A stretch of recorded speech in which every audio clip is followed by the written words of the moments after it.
뚜둥.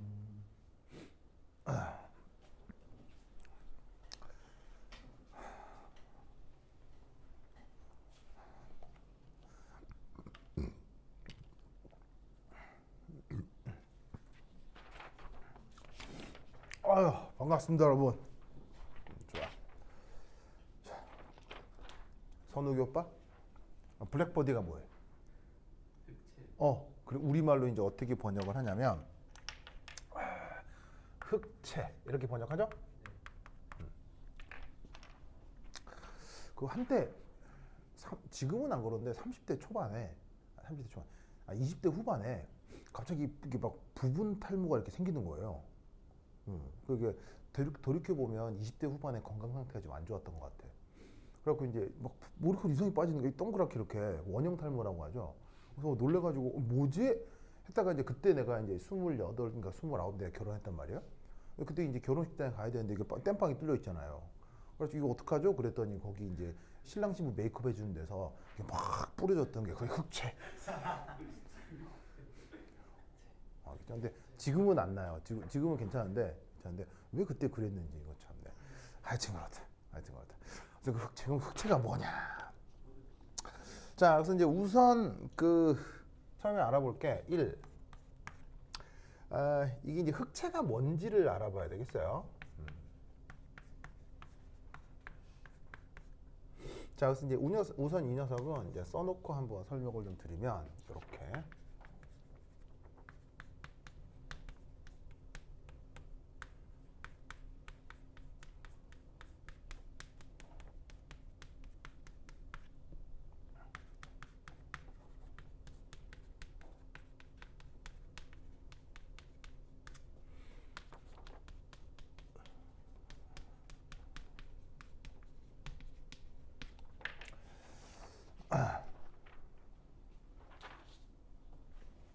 그림도 먼저 그려놓자. 그림.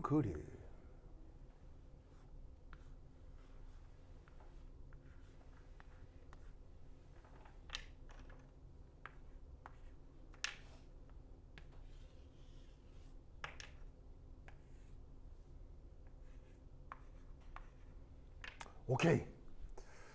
자, 저거. 자, 흑채를 비유적으로 저렇게 한번 그려봤거든요. 우선 말로는 뭐냐면 어떤 물체계, 그러니까 흑채라고 하면은 이제 구체적으로 물건이 있어야 돼요. 오, 좋아. 좀 시끄럽나? 좀 시끄러워요? 괜찮아요? 괜찮아요? 좀 시끄러우면 얘기해 주세요. 아침이라 환기를 좀 해야 될 것 같아. 아이고. 그래서 이제 이렇게 어떤 무슨 뭐 물그릇 같은 게 있고 거기다가 수도꼭지를 열어가지고 물을 통통통 받고 있잖아요.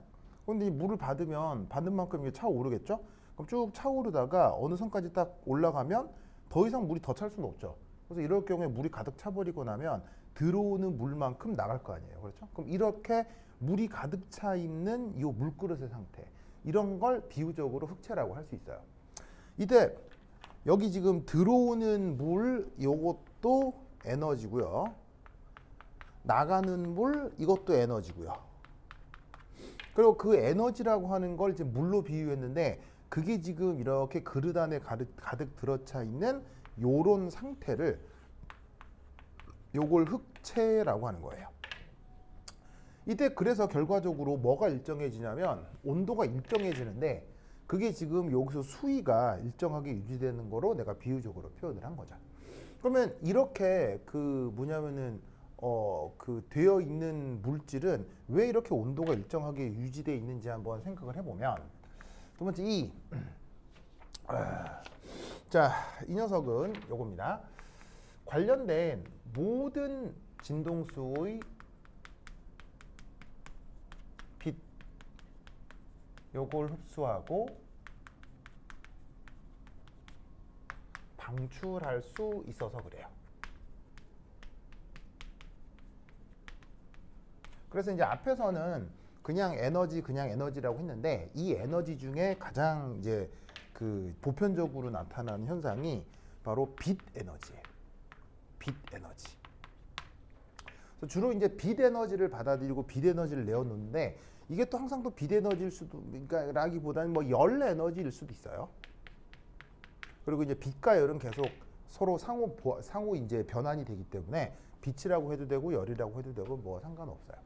그래서 어떤 물체가 빛의 형태건 열의 형태건 계속 열 에너지, 뭐 에너지를 받았을 때 점점 온도가 올라가다가 어느 수준까지 일정하게 유지가 되면 들어오는 에너지만큼 에너지가 나가버리면서 이 녀석의 온도가 일정하게 유지되는 것들이죠.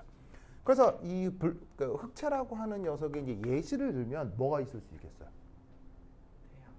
바로 별이 있겠죠. 별. 그리고 용암이요? 그것도 근데 예, 그럴 수 있죠. 예, 용암도 좋아요. 저 나쁘진 않은데. 근데 보통 이제 뭐 플래닛. 그리고 사실은 용암이라고 예를 들 수도 있을 만큼 아주 보편적이에요. 이 흑채라는 현상은. 심지어 뭐 이런 거 항원 동물. 온도가 일정하게 유지되는 뭐 사람들도 흑채라고 할 수 있죠. 그래서 사실은 그 사람 같은 경우는 그 어떻게 열을 내요? 사람 같은 경우는 뭘 먹어서 화학 에너지를 열로 변환시키죠. 그 사실은 여기서의 에너지가 모든 종류의 빛 에너지, 열 에너지, 그냥 뭐 화학 어떤 종류의 에너지건 상관이 없어요. 근데 그게 온도를 일정하게 유지하면서 그만큼 그 받아들인 열을 빛 에너지로 바꾸는 건데 사람은 끊임없이 계속 먹죠. 그리고 이제 먹고 남은 에너지는 몸속에 비축하잖아요. 그런 식으로 몸 안에서 연소를 통해서 열 에너지가 발생을 하면 그 열 에너지가 인간이라는 몸 외부에서부터 온 거라고 생각하는 거예요. 근데 이제 가만히 있다 보면은 체온이 일정하게 유지되는 만큼 우리 몸에서도 그 빛 에너지가 새어나오게 되는데 그런 걸 이제 우리가 무슨 선이라고 하죠? 우리 몸에서 이렇게 열 현상 때문에 나오는 빛 에너지? 그걸 적외선이라고 하죠. 적외선. 그래서 왜 영화 같은 거 보면 왜 군인들이 밤에 특수 작전 같은 거 할 때 눈에다가 이상한 거 이렇게 막 끼고 뚫려 보면 깜깜한 밤인데도 이게 그 살아 움직이는 동물 같은 경우 이렇게 이게 막 빨간색 그 빛으로 이렇게 나타나잖아요. 그걸 우리가 적외선 카메라라고 하죠. 그게 이제 체온을 갖고 있는 모든 생명에서 적당한 어떤 파장의 적외선이 계속 나오기 때문에 그걸 검출할 수 있는 이렇게 스코프를 이렇게 달면 깜깜한 밤에 이렇게 볼 수 있지. 뭐 그런 얘기인 거예요. 그렇죠? 자, 그런데 이게 이제 왜 중요하냐? 이 흑채복사라고 하는 현상은 사실 지금으로부터 한 150년 전? 그러니까 이제 천체 물리학? 그 150년도 훨씬 더 된, 그러니까 19세기 이전부터 알려진 현상이에요. 그래서 이제 굉장히 고전역학적으로도 잘 알려진 사실이어서 이걸 이제 물리학자들이 이게 이제 알려진 사실이기 때문에 실험적으로 그거를 이론적으로 이제 설명해 보려고 했던 거죠. 근데 이제 이론적인 설명이 그때 당시 고전역학으로는 잘 안 됐고, 이것을 설명하면서 에너지의 양자화, 뭐 이런 것들 개념이 등장하게 되면서 양자역학이 시작되게 만들어준 하나의 단서 중에 하나예요. 뭐 예로부터만 된 건 아니고 여러 가지 예시들이 있는데 그 중에 하나고 이것과 관련돼서 이제 노벨상이 나왔기 때문에 이 주제에 대해서 공부를 좀 해볼 거예요, 그렇죠? 이게 보통은 블랙바디 레디에이션이 그 물리 시간이나 지구과학 시간에 배우고 말거든요. 근데 또 이제 옥스토비 이 사람이 물리학자예요. 물리학자여서 화학책인데 되게 심하게 써놨어요. 되게 심하게 써놨어요. 뭐 몰라도 될 것까지 써놔서 뭐 책에 있으니까 한번 해보자 뭐 이런 거죠. 선욱 오케이? 선욱이? 현욱이요? 현욱 미안해요. 현욱? 선욱인 줄 알았어. 현욱이. 그렇지. 그럼 재윤이는 현욱이하고 친한 거예요? 현욱이 있는 재윤이하고 친한 거예요? 아니요. 친한 적 없어요? 친한 적 없어요? 그렇구나. 알겠습니다. 그래요. 좋습니다. 자, 그럼 이제 두 번째.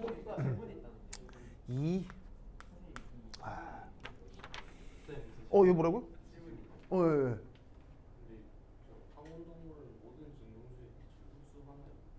할 수는 있어요. 그러니까 효과적이진 않아도요. 그래서 그거 저기 여름에 있잖아요. 햇빛에 나가 있으면 체온이 오르거든요. 그러니까 근데 효과적이진 않죠. 효과적이진 않은데 이게 체온이 오르는 건 있습니다. 네. 그러니까 이제 그러니까 물체마다 모든 종류의 빛을 받아들일 수 있는데 효율적으로 받아들이느냐 좀 덜 효율적으로 받아들이느냐는 물질마다 달라요. 물질마다 달라요. 아니 그건 그렇다.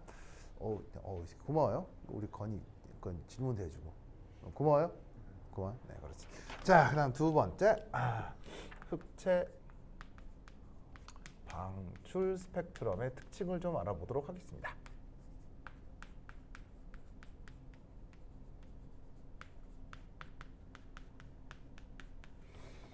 자, 그러면 이때 에잇 아잉.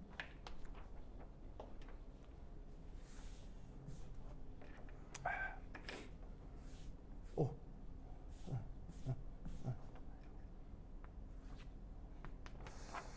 자.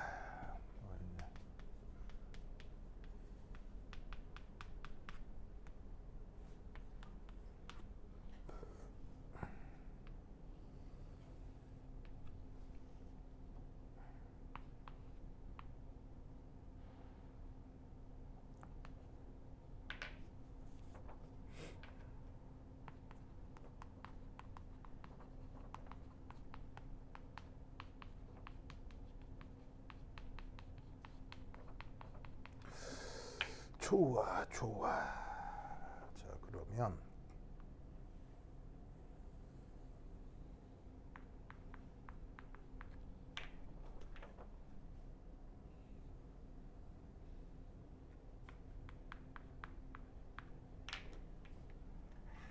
그리고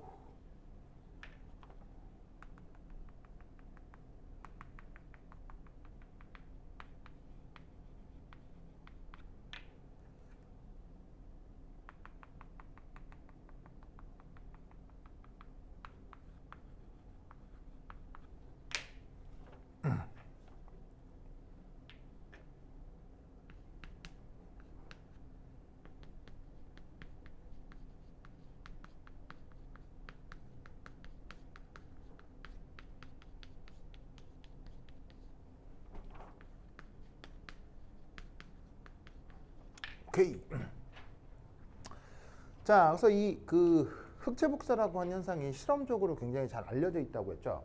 그래서 요렇게 나타난 이 그래프가 굉장히 유명한 그래프고 이 그래프가 뭐 한 150년 좀 길게 잡으면 200년 전부터 알려진 그래프예요.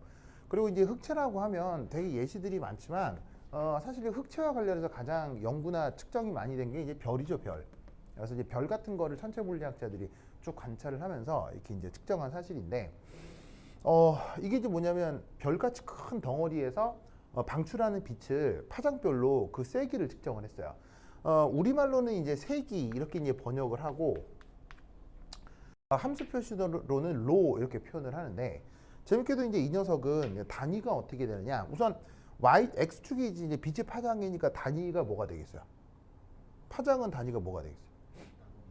미터로 표현을 할 수 있겠죠. 아니 이렇게 나노미터 상관없어요. 뭐 그냥 미터니까. 헤르츠는 진동수고요. 그래서 이제 얘가 이제 미터로 표현되고요. 이때 이제 인텐시티가 뭐로 표현이 될까요? 인텐시티의 단위는 뭐로 표현될까요? 인텐시티의 단위는 어떻게 표현되냐면 좀 희한한데 줄 퍼 미터 4승으로 이제 표현이 돼요. 그래서 이제 우리말로는 세기라고 표현돼서 사실은 보통 화학책 같은 데는 단위까지 나오지도 않아요. 그냥 세기 이러고 많은데 묘하게도 이제 이 단위 체계가 줄 퍼 미터 4승이에요. 그러니까 줄 퍼 미터 4승이 돼야 되는 이유가 이제 곧 나올 텐데 어쨌거나 이런 식의 실험 결과가 나와요. 그럼 이제 이런 실험 결과가 나온다는 건 뭐 이건 그냥 빼박 힌트잖아요. 이거 그냥 딱 정해진 거라서 이거에 대한 어떤 성격이 있는지를 이제 살펴보자 이런 말이에요. 그래서 우선 첫 번째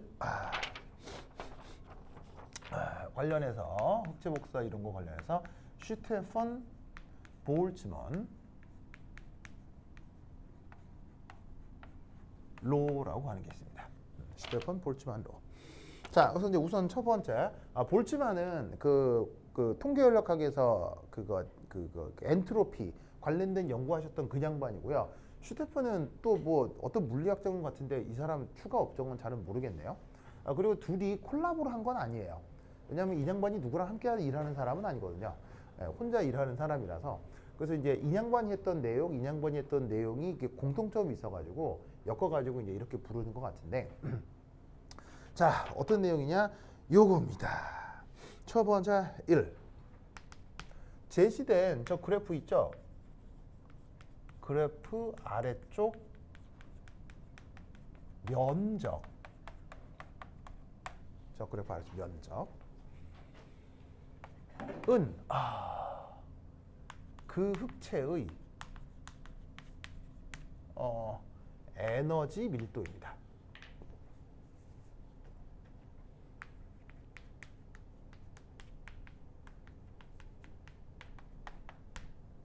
에너지 밀도입니다. 자, 이게 이제 무슨 말이냐? 요거예요. 자, 이 아래쪽 면적을 알기 위해서는 수학적으로 어떤 계산을 하면 되죠? 적분이라고 하는 그 계산 방법을 사용하면 되죠. 그러면 여기에 있는 이 로를 적분을 할 텐데 당연히 적분 변수는 누구겠어요? 여기 뭐 x축이 여기 뭐 파장이니까 파장으로 적분한다고 치면 자 얘를 로 램다 이렇게 쓰고 램다에 대해서 적분을 하는데 적분 구간은 어디서부터 어디까지일까요? 적분 구간은 자 바로 아까 뭐라고 그랬었냐면 이런 흑체는 모든 진동수의 빛을 흡수하고 방출한다고 했죠. 그러면 진동수의 역수가 바로 뭐 개념적으로 뭐예요? 진동수를 역수를 취하면 개념적으로 그게 파장이 되는 거죠. 뭐 정확하게는 진동수 역수 취하면은 이제 뭐 주기가 되지만 뭐 그게 결국 파장과 같은 개념이 되잖아요. 그래서 모든 진동수냐 뭐 모든 파장이나 같은 말이니까 파장에 대해서면 모든 파장이니까 0에서 무한대 이렇게 적분을 해야 되겠죠. 그렇죠? 그럼 놀라웠게도 이게 어떻게 되느냐? 요렇게 나와요. 이렇게 나와요. 그래서 여기 주어져 있는 어떤 함수가 있다고 치면 그 함수를 넣고 적분을 하면 요렇게. 자, 이때 t는 뭐겠어요? t? 그 녀석에 해당 온도가 되는 거고요. 자, 그리고 a는 그때의 어떤 비례 상수입니다. 아시겠죠? 자, 그럼 이때 이게 어떻게 되냐면 에너지로 계산이 되긴 하는데 이때 이 에너지 단위의 에너지 물리량이 이제 단위가 어떻게 표현될 거냐면 바로 줄 퍼 미터 3승으로 단위가 나올 수밖에 없어요. 왜냐하면 얘 단위 체계가 뭐라 그랬어요? 줄 퍼 미터 4승이라고 했죠.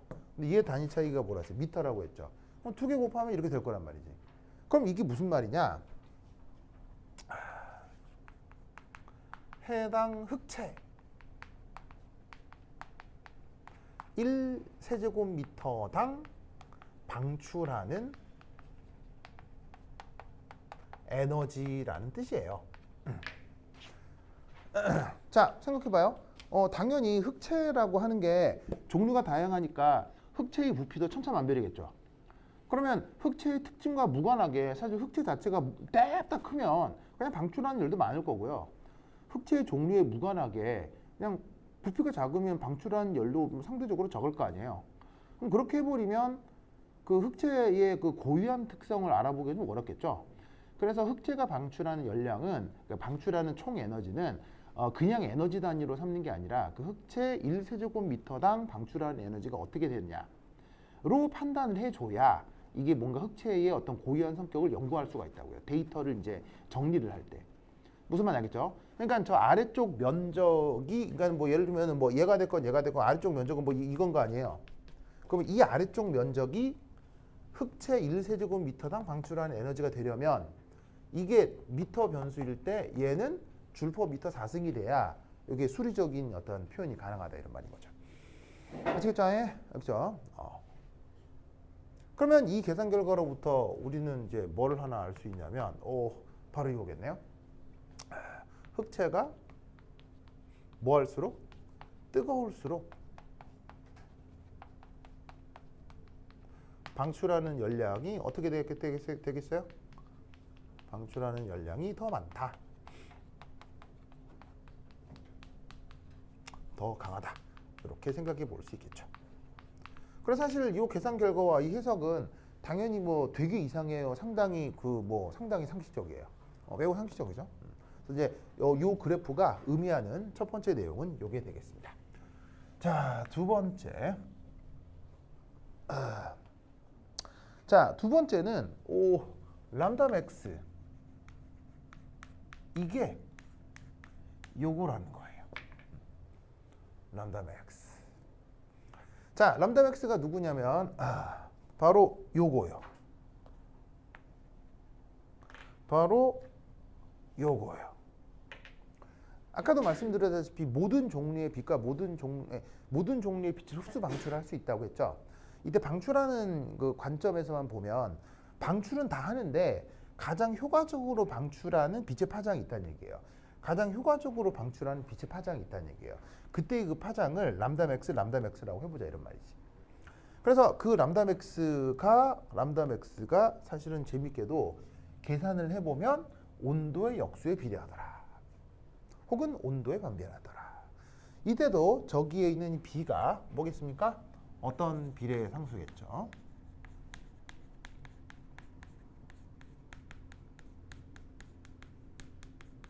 그래서 사실 저기에 있는 로라는 함수를 알게 되면 이 람다 맥스도 충분히 구할 수 있겠죠. 왜냐하면 함수 미분에서 0되는 점을 찾으면 이런 실험적 결과를 생각해 볼 수 있을 겁니다. 그래서 흑체 복수와 관련해서 가장 중요한 내용은 바로 이 두 개입니다. 그래서 스테판 볼츠만 로하고 여기에는 최대 세기 방출 파장 이 두 가지 내용이 저거와 관련된 실험 내용이라 이 두 가지는 기억을 해두시는데 아직 이 두 가지는 저 현상에 대한 해석은 아닙니다. 해석은 아니고요. 나타나는 실험 결과를 그냥 이렇게 정리한 겁니다.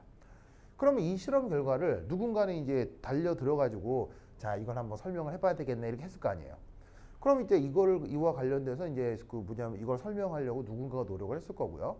그 실험한 그것을 이제 이제 어떤 방식으로 이제 이것을 해석했는지 한번 살펴보도록 할 거예요, 그렇죠?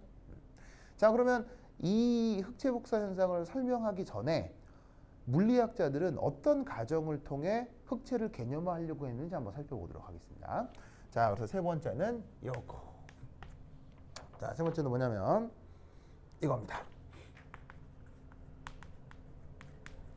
흑체의 열 에너지가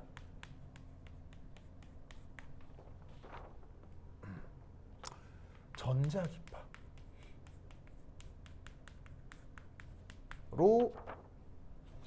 전환되는 과정.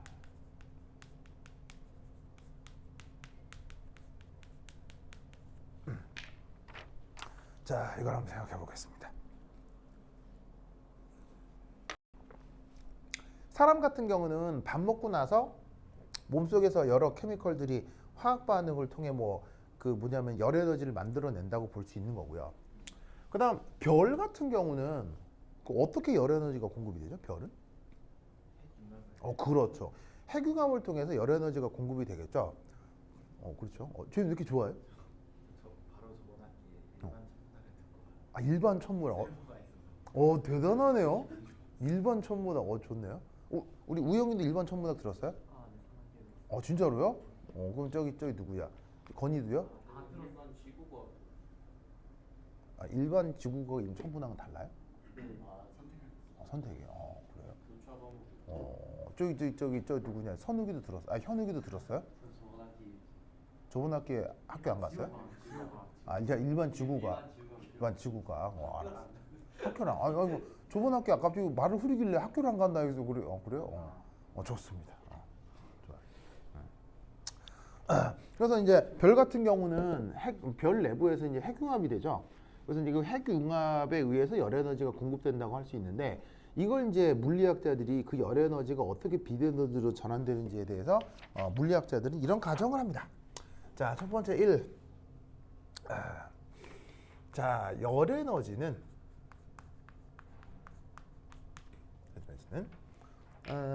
여기 색깔을 좀 구분해서 볼까?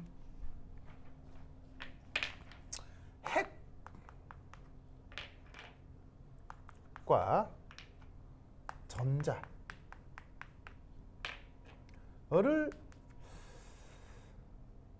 뭐 한다고 할까요? 이거를 뭐 시킬까요? 우선 여기서 또 하나. 자, 지금 이제 그 흑채는 다양하지만 우리가 예로 들려고 하는 별 정도 되면 조그만 물건이에요. 무지막지하게 큰 애예요. 무지막지하게 큰 애죠. 그러면 별 안에는 핵이 몇 개쯤 있을까요? 별 안에 핵이 몇 개쯤 있을까요? 무한개 있겠죠. 무한개. 그리고 별 안에 전자도 몇 개쯤 있겠어요.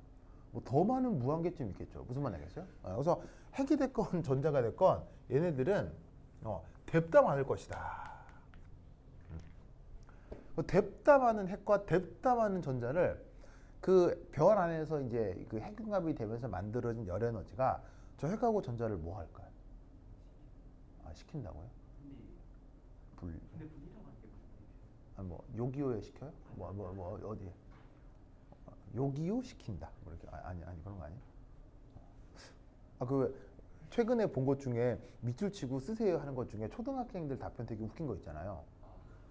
네, 뭐냐면 이게 누군가가 그 술을 먹고 뭐냐면 뭐냐면 큰 소리로 소리를 지르고 노래를 부르는 것을 한자 말로 뭐라고 하나요? 답은 이제 고성방가잖아요. 고성방가. 네. 고성방가인데 초등생 답안. 우리 아빠인가? 아빠.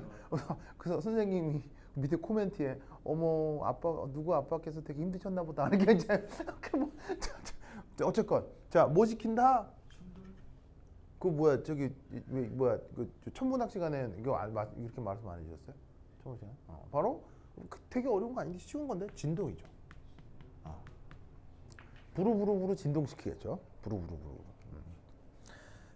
왜냐하면 무한계의 핵과 무한계의 전자가 사실은 독립적이에요. 서로 엮여 있어요. 별 안에 서로 엮여 있잖아요.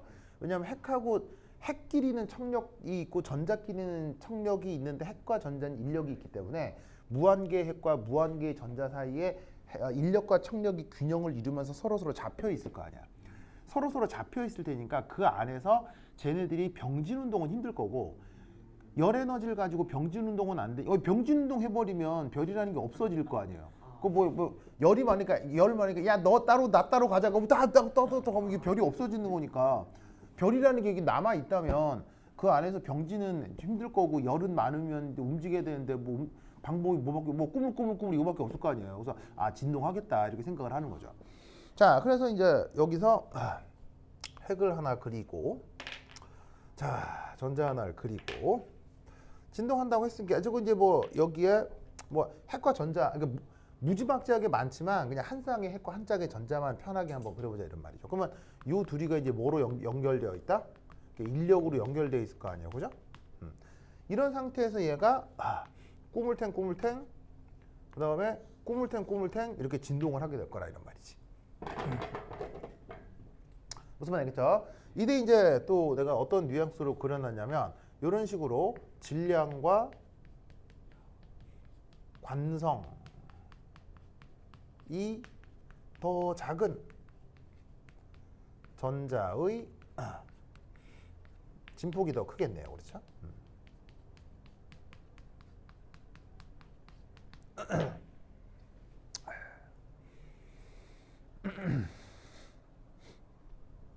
이때 여기에 있는 얘 질량을 m 핵, 얘 질량을 m 전자 이렇게 생각을 해봅시다. 그래서 이제 뭐 얘는 각각 질량을 뜻하는 거고요. 그럼 이때 1의 진동을 그래서 이제 물리학적으로 영어 표현으로는 하모닉 오스실레이터 L 두 개 맞나? 두 개일 거야. 자, 1의 진동을 하모닉 오실레이터로 가정을 해봅시다. 자, 하모닉 오실레이터 우리말 번역? 조화 진동자.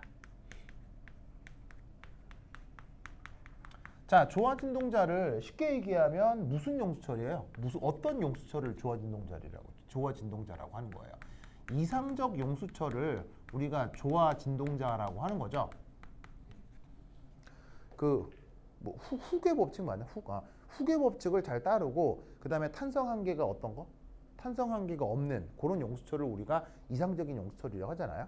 이제 그런 진동 운동을 하는 걸 조화 진동자라고 하는데, 자 여기서 얘는 조금 핵은 무거울 테니까 찌글찌글 움직이고 얘는 좀 가벼우니까 후청후청 움직일 텐데 요 놈 진동하고 요 놈 진동을 한꺼번에 이렇게 생각을 하는 거예요. 이렇게 한 다음에 여기다가 뮤. 자, 그럼 이때 이제 뮤는 이제 어떻게 표현할 수 있어요?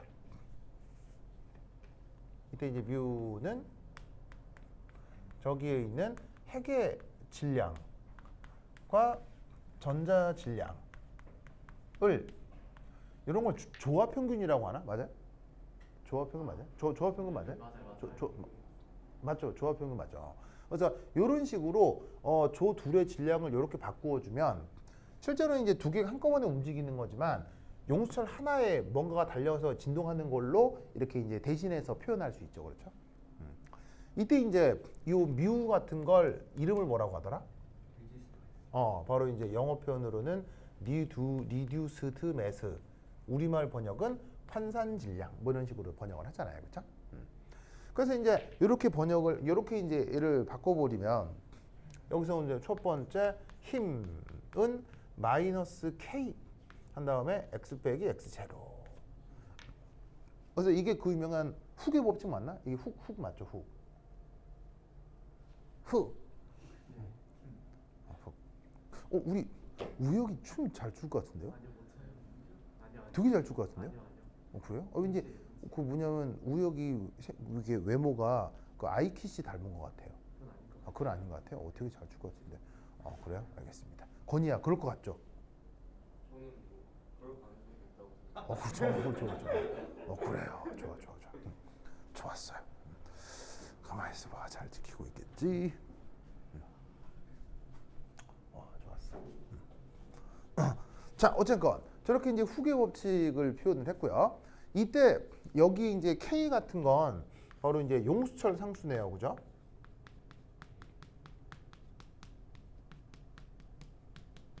상수. 자, 이 용수철 상수는 사실 어떻게 될 거냐면 커질 거예요. 언제 커질 거냐면 핵과 전자 간 인력이 커질수록 그 용수철 상수가 커진다 이렇게 생각을 해볼 수가 있겠죠. 왜냐하면 이 인력이 강할수록 진동 잘해요, 잘 못해요? 잘 못하죠. 인력이 약할수록 진동은 잘하겠죠. 무슨 말인지 알겠어요? 그리고 사실은 핵 하나와 전자 하나의 인력은 쿨롱 상호작용으로 이 뭐냐면 정해져 있다고도 볼 수는 있는데 이게 지금 이 상황에서 쿨롱 상호작용으로 100% 정해져 있다라고 보긴 좀 어려운 게 사실 이런 핵이 지금 몇 개쯤 있다? 무한개 있고 이런 핵이 무한개 있기 때문에 사실은 이거 하나로만 결정되는 게 아니고요.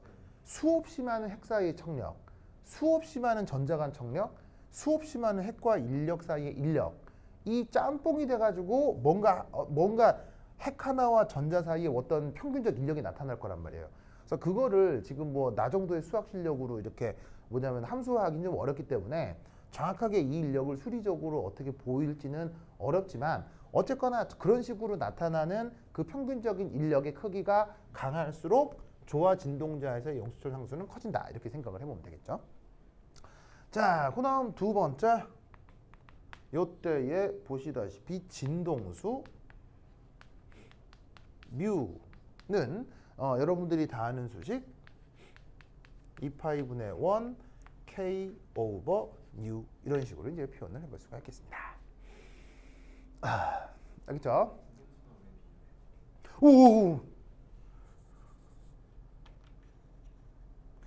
뉴 이런 식으로 이렇게 이제 표현해 볼 수 있겠습니다. 여기도 여기도 안 되죠. 자, 그래서 여기서 이제 바로 알 수 있는 건 여기에 있는 요 조화 진동자의 환산 질량이 커질수록 요 진동수는 작아진다. 요런 그 뭐냐면은 간단한 수리적 결과도 여러분들이 기존 잘 알고 있을 거예요. 네. 예? 기호라고? 네. 이거요? 잠깐만요. 좀 예쁘게 다시 써줄게요.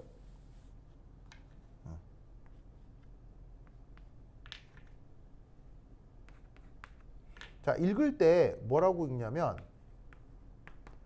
new라고 읽어요. new라고 있습니다. 알겠죠? 그리스 알파벳이고요. new. 자, 쓸 때 어떻게 쓰냐면 짠, 짠, 짠 이렇게 씁니다. 이거 이 기호를 처음 본다면 양자역학을 배워본 적이 없나요 아직? 수업에서? 물리감을 한 번도 안 들었다고요? 그렇구나. 재윤이는요? 진짜로요? 선욱이는요? 아니, 네, 현욱이는요? 물리 학교에서 네. 조금 듣긴 했는데. 네. 그래요? 물리, 그렇구나. 물리를 잘해야 되는데. 그래요? 근데 물리지 좀.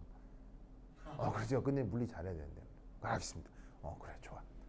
건이 물리 열심히 해보도록 해요. 알겠죠? 좋았어. 그래서 이제 다시 어떻게 쓰냐면 이게 약간 사선으로 내리고 비껴 내린 다음에 위로 착 올려주십니다. 그죠? 그래서 이제 착. 이게 그리스 알파벳이라 손에 익을 때까지 몇 번 써보면 되는데 읽을 때는 U 그리고 진동수를 이렇게 표현합니다. 진동수 영어로는 프리퀀시라고 쓰거든요. 프리퀀시라고 써서 F로 줄여 쓰는 책도 있어요. 근데 이제 여기서 F로 줄여 쓰는 진동수는 그냥 보편적 진동수예요. 뭐 소리의 에너지건 아니면 이제 용수철의 진동이건 뭐 하여튼 모든 진동 운동의 진동수를 F로 쓸 수 있는데 특히 진동수를 빛에 대한 진동수를 쓸 때는 보통 요 U를 많이 써줍니다. 지금 흑체복사가 빛의 출입과 관련된 내용이어서 진동수를 이렇게 U 이렇게 썼어요. 그리고 그러면 건이 얘는 어떻게 읽어요? 그러면 얘는 어떻게 읽어요? 그죠. 뮤. 왜 얘는 하는데 왜 얘는 몰라요? 차별하는 거예요? 수학 전공인데 유는 본 적이 없어서. 수학 시간에 이건 좀 나와요? 근데 수학 이건 잘 안 써요? 저는 아직 안 써. 물리 그렇구나. 원투 그러니까 1학년 때 물리를 공통으로 듣는 게 있는데 거기에서는 이 기호가 나왔어가지고. 그래요? 공통으로 듣는 거에 나왔다는데요? 그런가요? 네. 그렇게 학점이 높은 편이 아니라서. 그런 거예요? 그럼 수학은 잘할 거 아니에요? 수학도 응. 엄청 잘한다고 나오고. 그래요? 알겠습니다. 좋아요. 그래. 나보다는 잘할 거 아니에요? 그러면 좋을 것 같아요. 나 수업 못하는데? 내가 사칙 연산 정도만 할 수 있거든요. 네, 사칙 할 수 있는데 그래. 하여튼 그렇다. 자, 그래서 이제 이런 그 핵과 전자의 진동을 조화 진동자에 빗댔어요. 자, 그러면 이거를 어떤 생각으로 이제 조화 진동자에 빗댔냐면, 자, 여기 집어도 되겠어요? 네. 여기 지금 9, 지금 나 8, 8, 8. 이야.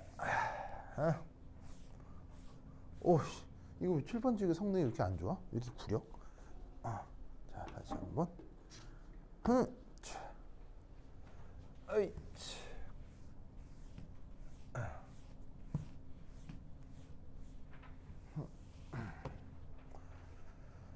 자, 이때 이제 알아야 되는 것 1, 2, 자 지금 3에 대한 거예요. 그다음에 3. 이겁니다.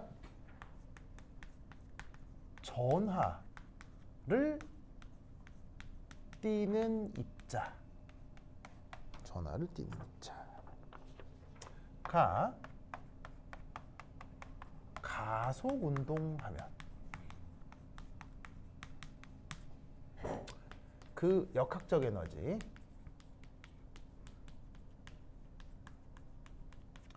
일부가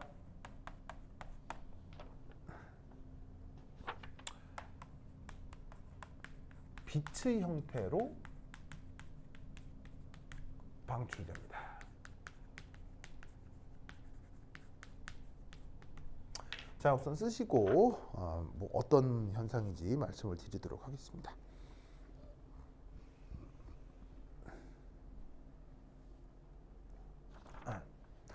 자, 이게 이제 뭐냐? 우선 여기 어떤 말이 있냐면요. 전하를 가진다. 이런 말이 있죠. 지금 언급하고 있는 조화 진동자는 누구하고 누가 구성하고 있는 거예요? 핵하고 전자가 구성하고 있는 거죠. 그러면 이때 여기에서 전하를 띠는 입자 누구와 누구를 얘기하는 거예요? 핵, 전자. 이걸 얘기하는 겁니다. 물론 핵과 전자의 진동 중 사실은 누구의 진동이 사실은 우세하긴 하겠어요. 누구의 진동이 주겠어요? 전자의 진동이겠죠. 왜냐하면 이 수식에서도 이제 핵하고 전자 질량을 비교해 보면 누가 월등히 더 커요? 핵이 월등히 크죠. 대략 비율이 대략 비율이 한 2000대 1로 잡으면 되는데 그것도 최소 비율이죠. 최소.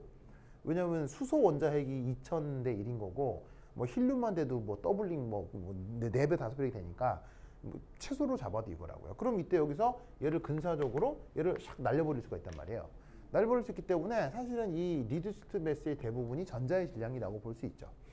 뭐 어쨌건 핵이건 전자건 전하를 띠는 입자인데 얘네들이 지금 무슨 운동을 한번 생각을 해볼 거냐면 가속 운동하죠. 가속 운동.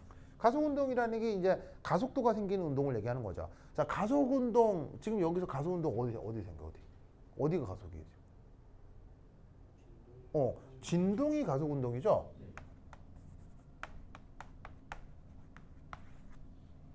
그래서 지금 어떤 상황이냐면 열 에너지를 통해 핵과 전자가 가속 운동되는 상황이 여기서 그대로 나타나고 있단 말이에요.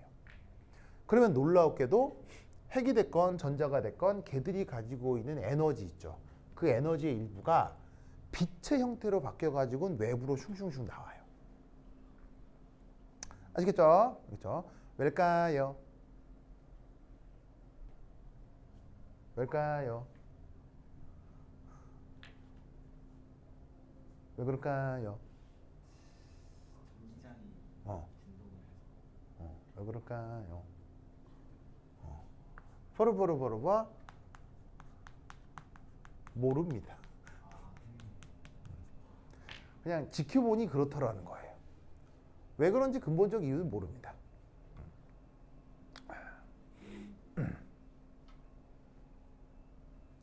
그러니까 그 얘네들이 움직이면 쟤네들이 발생시키는 전기장 역시 움직이겠죠.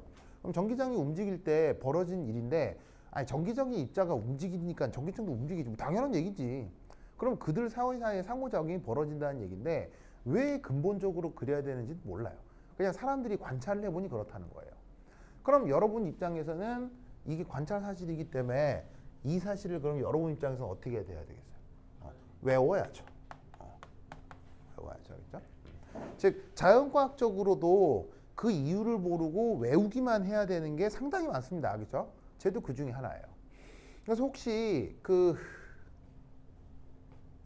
이거 알아요? 방사광? 방사광이라고 알아요?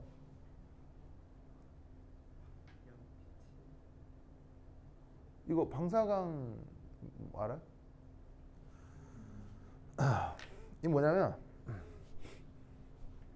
방사광이 뭐냐면 여기 이제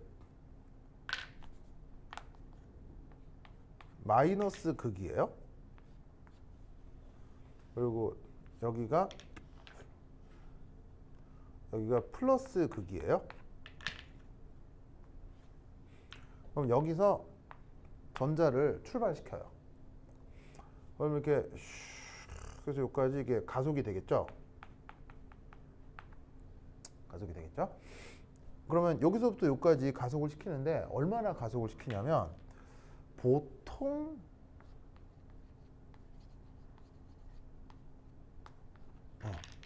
1km 이상 가속을 시켜요. 무슨 말이겠죠? 그러면 얘가 슝 오겠죠. 그러면 얘가 얼마나 빨라지냐면 이 속력이 대략 0.8C 정도까지 빨라져요. 그래서 광속이 한 80% 정도 될 때까지 가속을 시켜요. 존나게 빠른 거지 막. 그러면 이제 슉 하다가 여기 이제 플러스에 도달할 거 아니에요. 도달하는 자리에다 군형을 뚫어. 군형을 뚫고 여기다가 이압 원형 트랙을 달아요. 원형 트랙. 그럼 원형 트랙 속으로 이 엄청나게 빠른 전자가 이게 슉 움직이게 만드는 거예요. 어떻게? 여기다 뭘 세팅하면 돼? 좌기장. 알겠죠? 자, 좌기장. 자, 그럼 이게 좌기장 어떻게 세팅을 하느냐? 봐, 전자가 내 물리가 약해서 자, 이게 전자가 움직이니까는 이게 전류는 이렇게 가는 거지. 이렇게 하는 거니까 자기장이 이렇게 생기겠지. 자기장이 이렇게 생기니까 이게 들어가니까 나오게. 그렇지. 자기장을 요렇게 세팅을 하는 거야. 외부에서. 이렇게. 자기장을 이렇게 되게 세팅하는 거야. 예, 그러니까 이제 얘가 지나가는 트랙 밑에다가 자기장을 다 까는 거야. 그럼 어떻게 되냐면 요 트랙 밑에 이게 전자가 지나가는 요 트랙 밑에다가 자기장을 이렇게 세팅을 하는 거지. 그럼 어떻게 되냐면 전류가 이렇게 흐르는 거 아니에요. 그럼 전류가 이 방향이니까 이 전자에 대한 자기장은 이렇게 생기겠지. 자기장이 계속 이렇게 나와야. 아니 이거 그렇지. 전부 다 이거. 이거고. 그러면 이렇게 되면은 이 전자에 의한 자기장은 요렇게 되겠죠. 이렇게 되면서 이게 상쇄되고 보강되면서 이게 휜다고. 뭐 이런 뭐 간단한 고전 역학은 여러분들이 잘 알 테니까. 근데 중요한 거 이제 이게 이론적으로 그렇다는 건데 이거를 이 원형 트랙을 이게 반지름이 1km 되게 또 세팅을 해요. 무지막지한 장치예요. 그러면 이 전자가 이 트랙에서 무슨 운동을 하는 거예요? 원 운동을 하는 거죠. 그러면 전자가 전하를 띄웠는데 원 운동도 무슨 운동이에요? 가속 운동이겠죠. 그러면 얘가 돌다가 여기서 뭐가 줄줄줄 나와요. 줄줄줄.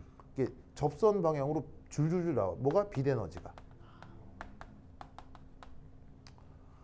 그러면 이때 나오는 빛 에너지는 강도가 세겠어요? 강도가 약하겠어요? 강도가 어마무시해. 무슨 말 하겠어요? 전자가 거의 광속에 가깝게 돌기 때문에 이때 방출되는 빛 에너지가 어마무시해. 그러면 이게 크기가 커, 크기가 작아? 엄청 크지? 그러면 빛이 새어나오는 골목에다가 연구 실험실을 하나씩 짓는 거야. 실험실. 이 트랙에 따라서. 그럼 이 실험실에 사람들이 들어가서 빛을 이용해서 실험을 해. 뭐 여러 가지 샘플을 측정을 한다고. 무슨 말 알겠죠? 저런 연구단지를 방사각 연구단지라고 하거든요. 이게 우리나라에 있겠어 없겠어? 그게 포항공대야. 무슨 말 알겠어요? 포항공대의 설립 목적이 뭐냐면 저 방사각 연구단지의 관리로 만들어진 게 포항공대예요. 무슨 말 알겠죠? 물론 뭐 100% 그 일만 하는 건 아니고 이제 포항공대 세운 사람이 누구야? 그 사람 있잖아 그거. 저 누구냐? 그 박정희 대통령이 되게 그 총회했던 사람 그거. 김재규요? 김재규는 박정희 죽인 사람이고요. 그런데 총회를 그 박정희가 군인일 때 그거 뭐냐면은 이렇게 부관했던 사람이다. 그 사람 그냥 막 이름 기억이 안 나. 전두환이요. 부관은 아니었고요. 부관까지는 아니었고 박정희 대통령 집권 시에 그 밑에 이제 이게 있었던 사람이고. 그래서 이제 이 사람이 그냥 정말 유명. 찾아봐 그거 포항제철 설립자 여기서 막 쳐봐. 무조건 나올 걸. 포항제철 설립자. 박태준 씨. 진짜. 박태준 씨. 박태준 씨.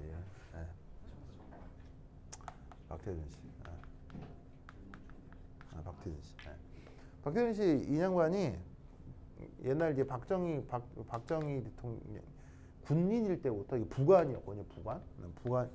부관이라는 게 밑에 수족처럼 부리는 똘똘한 비서요. 그러니까 군인이 되면 그런 부관이라는 자리가 생기는데 박정희 대통령도 이제 쿠데타를 통해서 정권을 잡았죠. 쿠데타는 무조건 안 좋은 거야, 그죠? 절대 안 좋은 거예요. 쿠데타 미화하시면 안 돼요, 그죠? 왜냐하면 우리는 쿠데타 하면 쿠데타 해서 그래서 이렇게 경제 발전해서 좋다 이렇게 얘기를 하는데 솔직히 경제 발전된지도 잘 모르겠지만 실제로 쿠데타 할 때 사람 죽어요, 안 죽어요? 엄청 죽어요. 총 맞아서요 진짜 심하게 죽어요. 그러면 쿠데타에 성공해서 누군가 권력을 잡고 나면 그 쿠데타 과정에서 누구 총 맞고 돌아가신 사람 얘기는 하겠어요, 안 하겠어요? 싹 묻어버려요. 그러니까 정권을 잡는데 누구를 목숨을 죽이고 정권을 잡는다 그러면 안 되죠. 그럼 그거는 그 도덕적으로 문제인 거예요. 그게 뭐 정치적으로 뭐라고 하기 전에 도덕적으로 그러면 안 되죠. 그게 뭐 물론 왜 박정희 대통령이 뭐 누구의 자금을 받아서 뭐 쿠데타에 성공했는지 그것까지 얘기하면 뭐 하루 종일이라서 더 얘기를 할 수는 없지만 완전 재밌거든요. 재밌지만 하여튼 그 밑에 이 박정희 대통령이 자기 쿠데타를 할 때 사실 쿠데타는 실패할 수도 있잖아요. 쿠데타 실패하면 어떻게 돼요? 실패하면 전원 사형이에요. 다 죽는 거예요. 그죠? 이때 박정희는 자기 부관이었던 박태준을 그 쿠데타에 참여시키지 않습니다. 왜일까요? 매우 아꼈기 때문이에요. 왜냐하면 실패했을 때 죽을 수도 있기 때문에 박태준은 그때 되게 어린 20대 초반의 사람이었기 때문에 12, 6대 그래가지고 이제 박태준은 참여시키지 않고서 박태준이 장군 왜 저는 참여시키지 않습니까? 했더니 넘어져 실패했을 때 넘어져 죽으면 우리 가족은 누가 챙기냐? 네가 우리 근형이 근혜를 책임져 주라. 그래서 박정희 대통령의 자녀들이 있죠. 가장 유명하신 분이 근혜 씨. 둘째가 근영 씨예요. 셋째가 지만 씨예요. 세 번째가 지만 씨예요. 그래서 이제 그래서 가족들을 부탁한다고 이제 박태준은 참여 안 시키고 이제 된 거야. 그래서 쿠데타는 성공했고 대통령이 됐을 거 아니야. 그래가지고 이제 박정희 대통령이 됐을 때 박태준을 이제 중요하게 썼다고. 그래서 이제 뭐 이렇게 이거 무슨 뭐 박정희 대통령 찬양하는 것 같긴 하지만 솔직히 말씀드리면 박정희 대통령 때문에 경제가 발전했다 이렇게 얘기하고 싶진 않아요. 왜냐하면 경제 발전은 한 개인이 어쩌고 저쩌고 해서 되는 게 아니라 그 당시를 살아가던 대한민국의 모든 국민들이 피땀을 깎아서 다 같이 열심히 노력한 거지. 누구 하나가 뭐 잘해서 뭐 한 나라의 경제가 발전했다. 그렇게 말하고 싶진 않네요. 왠지. 왜냐하면 생각해봐. 예를 들면 대한민국의 경제가 잘 나가는 게 무슨 정치인 하나가 잘 돼서 그런 거예요. 여러분 부모님들이 여러분들 위해서 열심히 일하셔서 그런 거예요. 그게 또 당연한 거 아니에요? 난 그렇게 얘기하고 싶거든요. 난 그렇게 얘기하고 싶어. 그래서 이제 뭐 그런데 어쨌건 이제 이 사람은 쿠데타에 성공을 했고 경제 수치가 좋아야 될 거 아니에요. 그러니까 외부로부터 이제 돈을 받아와야 되겠죠. 그럼 이제 박정희가 이제 돈을 꾸어와야 되는데 돈을 꾸어올 대상이 이제 어디겠어요? 바로 이제 일본이겠죠. 그래서 이제 일본에 가요. 왜 또 박정희가 또 일본에 가서 돈을 빌려오느냐에 대한 비하인드 스토리가 있어요. 어마어마한 스토리가 있어요. 그 얘기도 여러분 속 터질 거예요. 왜 그래야 되냐? 있어요. 하여튼 그래서 이제 빌리러 가요. 빌리러 가는데 그때 이제 누가 가냐? 돈 빌리러 갈 때 박태준이 이제 갑니다. 왜냐하면 이 양반은 완벽한 일본어를 구사할 수 있었거든요. 일제시대 때 태어난 사람이에요. 일제시대 때 태어나서 사실은 박정희나 박태준이나 한국 사람이라고 보면 보기 어려워요. 이제 박태준이나 박정희 둘 다 다이와 사상의 물들은 그냥 일본인이라고 봐야 돼요. 일본적 사상에 완벽하게 물들어 있는 사람. 그래서 이 둘 다 그 다이와 사상이 가장 좋은 사상, 메이지 사상을 가장 우리가 배워야 된다고 생각했던 사람들이에요. 그래서 이 둘은 거의 완벽한 일본이에요. 그리고 완벽한 일어를 구사할 수 있어요. 그래서 박태준을 보낸 거예요. 그래서 박태준이 딱 일본에 가서 이제 돈을 빌리러 가는데 그때 당시 돈으로 1억 달러니까 지금 가치로 한 1,000억 정도를 빌려오는데 그 1,000억을 빌려오는데 일본이 조건을 걸어요. 이 돈을 빌려주는데 한국이 이 돈으로 공장을 지어서는 안 되고 식료품을 사는 데만 써야 된다라고 일본이 조건을 걸어요. 그러면 식료품만 사서 먹으면 당장은 괜찮겠지만 이렇게 경제 성장률을 올릴 수가 없잖아요. 그래서 그 단판을 지으러 박태준이 일본에 간 거예요. 30대 초반의 청년이. 그래 가가지고는 당연히 일본 정치인들이 안 만나줄 거 아니에요. 그리고 박태준 이 사람 어떻게 할게요? 이런 걸 보면 좀 진짜 일본 사람이야. 이게 대단하네. 어떻게 했냐면요. 일본의 국회의원들 있죠. 집 앞에 가가지고 꿇어 앉아 있었어요. 집 앞에 가가지고 일본의 모든 국회의원 있죠. 그 앞에 가가지고 탁 집 앞에 차 들어오는 길목 앞에 딱 이렇게 꿇어 앉아 야쿠자처럼. 야쿠자야 이 사람들. 아니 생각해봐. 그런 걸로 국가 간 외교가 해결된다? 그럼 되겠어요 안 되겠어요? 그러면 안 돼. 아니 그러면 무릎만 꿇으면 다 들어주고 그럼 뭐야 그게 말도 안 돼. 근데 일본 사람들 그걸 좋아한다? 그래가지고 딱 앉아가지고 뭐 국회의원들이 지나가다가 뭐 어떤 청년 하나가 앉아 있는데 딱 이러고 너한테 그래? 딱 보니까 어떤 청년 하나가 딱 앉아가지고 막 오래가시마스 하면서 막 그냥 막 유창한 일본어로 막 하니까 일본 국회의원들 오 이러면서 이제 저 조선 땅은 희망이 없지만 자네처럼 훌륭한 인재도 있구만 이러면서 해가지고는 박태준이 그 돈 따온 거예요. 그래갖고 그 박태준이 막 애걸복걸 해가지고 그 돈 공장 짓는 데도 쓰게 해주십시오 해가지고 그래갖고 그때 당시 수상 낙하손해 수상이 오케이 한 거예요. 그래갖고 얘가 그때 당시 일본 그 국회의원 다 만나고 다녔어요. 그래갖고 돈 들고 가가지고 지은 게 포항제철이에요. 포항제철이에요. 네. 그래서 사실은 이제 이 장관은 사상적으로 완벽한 일본인인데 그래서 그게 나쁘다는 건 아니에요. 왜냐면 일본이 뭐 여러모로 뭐 문제를 일으키기는 하지만 뭐 일본의 것 중에 100% 나쁜 건 없고 다만 일본이 좀 나쁜 사람들이 정권을 잡은 것 같지 않나 뭐 이런 뭐 생각을 해서 그런 거지 뭐 일본이 다 나쁜 건 아니고 뭐 그런 건데 뭐 여하튼 이 양반이 그래서 돈을 가지고 와서 포항제철을 짓고 그 포항제철을 전 세계적인 대기업으로 만들었죠. 포항제철은 만만한 회사가 아니에요. 어마어마한 회사예요. 그리고 이제 이 박태준 이 사람은 이런 건 참 약간 이렇게 감동적이긴 한데 포항제철 회장이었거든요. 그리고 포항제철은 사기업이었어요, 공기업이었어요.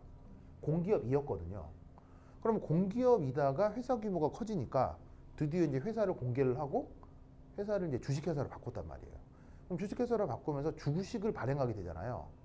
그러면 포항제철은 전 세계적인 대기업이니까 주식 공개를 하는 순간 주가가 오르겠어요, 안 오르겠어요? 1000배, 100배 오르거든요. 그러면 포항제철의 회장이니까 그 상장하기 전에 몇 개의 주식을 내가 가지고 있으면 딱 하자마자 1000배, 100배 되는 거 아니에요? 근데 이 양반은 주식을 하나도 소유하지 않아요. 왜냐하면 나는 포항제철을 낳았을 뿐이지 내가 포항제철을 소유할 수는 없다. 이러면서 회사를 완전 100% 투명하게 공개한 거예요. 그래서 이 양반은 포항제철의 회장이었지만 그 재산이 자기 딸한테 사준 아파트 하나가 재산이 전부였어요. 그래서 은퇴하신 다음에 폐암으로 돌아가셨거든요. 왜 폐암으로 돌아갔냐면 포항제철 이렇게 설립하면서 모래바람을 많이 먹었어요. 이렇게 모래가루를 많이 마셔가지고 이 공장에서 그걸로 진폐증으로 돌아가세요. 돌아가시 전까지 그냥 딸 집에 얹혀 살면서 거기서 이제 이렇게 말년을 맞으세요. 뭐 그런 거는 되게 감동적이거든요. 네. 근데 이제 뭐 일본 사람이라는 거 이게 좀 애매하긴 한데 뭐 어쨌건 뭐 하여튼 그래서 그 포항제철에 이게 있습니다. 그래서 이 박태준이라는 사람은 되게 복합적이에요. 그러니까 이게 한국 사람인 것 같지도 일본 사람은 아닌데 근데 참 청렴결백하고 이게 그 좋은 사람이에요. 이제 능력도 있고 좀 애매해요. 하여튼 그런 사람 그런 분입니다. 그럼 존경할 분도 확실히 있는 분이긴 해요. 뭐 어쨌건 그렇다. 그래서 그 안에 요게 있어. 그럼 여기서도 방금 말씀드렸다시피 전하를 뗀 입자가 가속운동에서 뭐가 나온다? 빛이 나온다. 사이보여 가겠죠? 그렇죠. 그래서 이런 장비가 어디에 있다? 포항제철에도 있다. 그리고 포항공대에도 있다. 그러니까 포항제철 안에 포항공대가 있고 포항공대 안에 방사광 가속기가 있어요. 이 방사광 가속 연구소장님이 내 실험실 선배님이에요. 예, 그래서 나도 여기 가서 한 2번 찍었었거든요.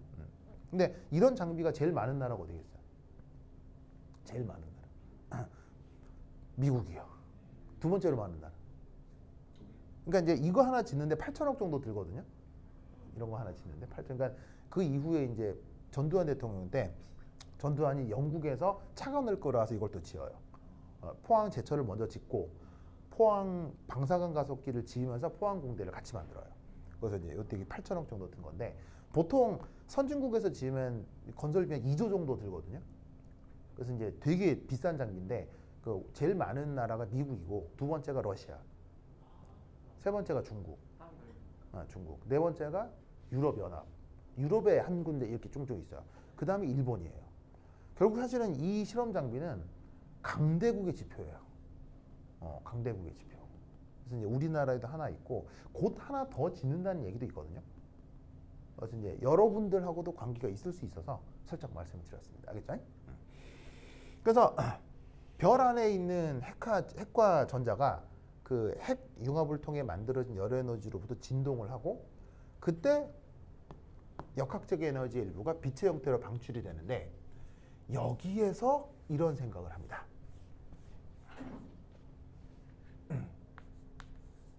무한계의 조화 진동자. 자, 조화 진동자가 무한계니까 그 조화 진동자가 방출하는 빛은 뭔가 하나로 획일화되어 있겠어요? 별의 별놈이 다 나오겠어요? 무한계의 조화 진동, 무한계의 진동이 이루어지잖아요. 그럼 무한계의 진동이 사실은 100% 균일하겠어요? 은근히 제각각이겠어요? 제각각이죠. 무한계가 모여 있으니까요. 그러니까 무한계의 조화 진동자에 의해 방출되는 빛의 에너지, 빛의 에너지가 사실은 매우 제각각일 건데 그것의 평균. 즉 어떤 놈은 이런 파장, 저런 놈은 저런 파장의 빛을 내어놓을 건데 그런 모든 빛 에너지의 평균이 아까 앞에서 얘기했던 뭐 에너지 밀도, 그게 인티그럴 로 람다 d 람다 요거 얘기하는 거예요. 요거와 비례할 것이다.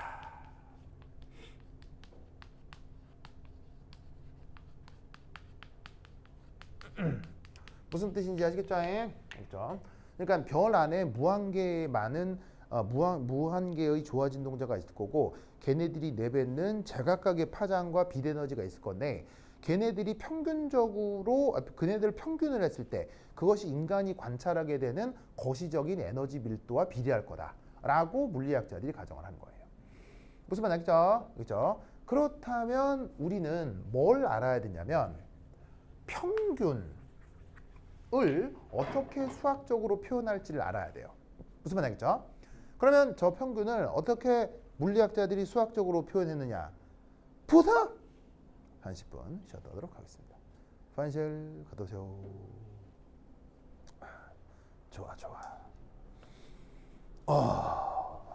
쏘아. 여기를 치면은 흔들리거든요. 그렇지. 이렇게만 조금만 더. 땡큐 권이야. 고마워요. 권이야. 이게